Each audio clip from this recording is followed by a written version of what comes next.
welcome back to my channel. This is Joby May. Hello everyone, good morning. Today is Sunday. Hailey is trying to memorize her homework. This book is about poems, yes. Okay guys, so for today's menu, we are going to bake this one, guys. We're going to roast this chicken. So this chicken is quite big, yeah, for four of us, for the four of us. Yes guys, so I will show you how I will make it. Yeah, it's very simple, very easy and delicious. Okay guys, so this is the chicken and we are going to roast this chicken, guys. This is for lunch, everyone, and the ingredients are: we need black pepper, garlic powder, soy sauce, olive oil, and a little bit of salt. So yun lang guys ang mga ingredients niya. If you remember, my oil container, guys, itinapon ko na kasi hindi siya maganda. Yes, I wasted my money. And this olive container, guys, I've been using this for so long, but I kept it and then I am using it again. Yes, so yun lang guys ang mga ingredients. But first, we are going to clean this chicken first. Let's go and remove these feathers, yung mga naiwan na feathers, guys. Tanggalin natin. Okay? Okay, so my husband is preparing apple for the kids. Yes. And I eat the small part. Yes. Is it good, Daddy? Very good. Fuji is always the best. Yeah. Fuji is the best apple. That's why we love it. Crunchy. Yeah, crunchy and sweet. And sweet. Eat for the babies. For the children, not the babies.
I wash also 8 potatoes, guys, and i-bake din natin siya. And we will put olive oil, salt, oregano.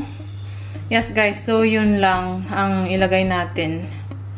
And then we will bake it together with our chicken. Okay guys, so it's already 1 hour past, and let's put our chicken into the baking tray. Yeah, let's turn the chicken once more. And yes, so let's put it, guys.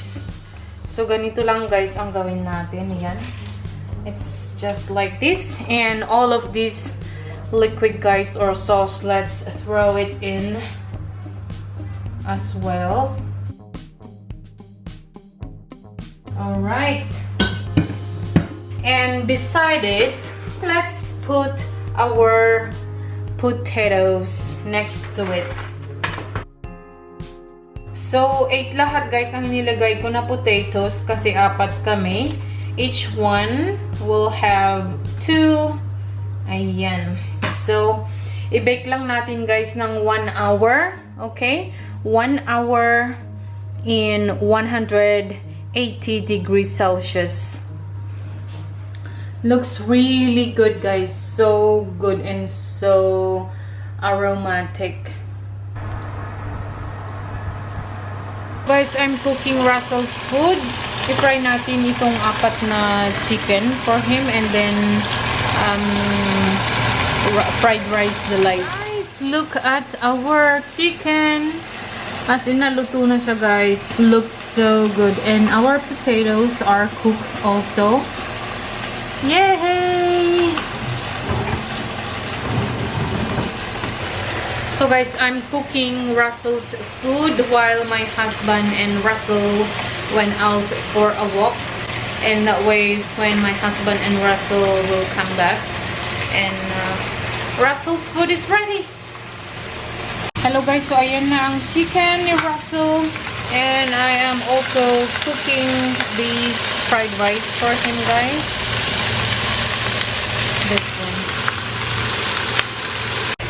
Yes guys, so habang nagluluto tayo guys ng food ni Russell, I will prepare our salad. Yun ang i-partner natin sa chicken guys. Okay guys, so luto na ang food ni Russell. Yes, looks so good as well. Yeah, hiwain na lang natin ang meat niya. And this is our salad. Okay guys, so ito na yung food ni Russell. Fried rice and yung chicken. Let's see. He's so hungry guys. Let's go outside.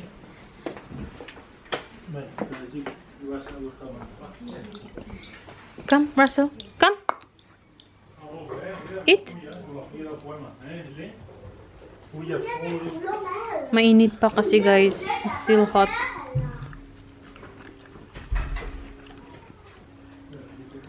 Yummy, huh? Russell? Yum? And his water, Daddy. And look at Hailey's drawing. Yes, it's a woman. And her blouse with this print, I love my dog.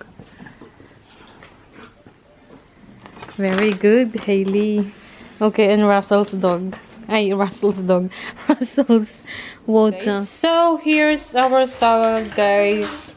I put cheese, apples, cherry tomatoes, corn, and the baby romaine lettuce. So, let's keep Russell's food, guys. I gave him 1.5 slice para may pang dinner siya.